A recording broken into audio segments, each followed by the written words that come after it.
Good. May kalamansi. So ayun guys, nandito tayo sa Diwata Pares para matikman ang overload pares ni Diwata. Kaya tara, samahan mo ako. At dahil nga nag-grave ako sa Pares, ay dumaan ako dito sa Diwata Pares para matikman ang iba't ibang pagkain nila dito. Nag-o-offer nga sila dito ng overload pares, may kasama ng kanin, may kasama ng sabaw at may kasama pang soft drinks. At hindi mo nga maitatanggi, madami pa rin kumakain dito sa Diwata Pares para matikman ang iba't ibang pagkain nila na masasarap at affordable. So ayun guys, nandito tayo sa Diwata Pares para matikman ang iba't ibang ino-offer nila dito na pagkain.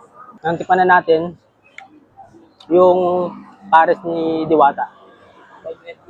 Bagnid ba ito? Sabaw muna tayo pare. Sarap. Sarap ito may kanin eh.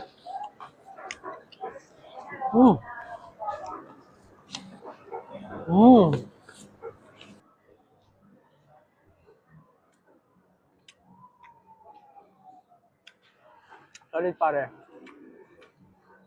Alam natin na nalalaos na si Diwata, pero yung lasa ng pares niya is sobrang sarap pa rin. Wow! Next natin guys, yung Mami Overload nila. 120 yata. May kasama ng Andy Rice, Andy Sabaw. Then may kasamang soft drinks. Sa noodles nila muna. Noodles.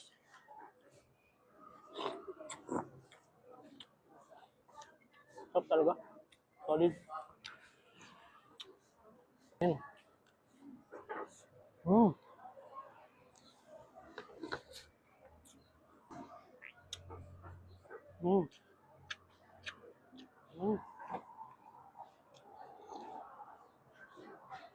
Ayun.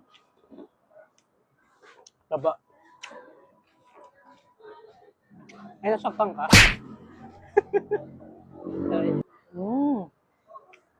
Ang lambot ng taba nila.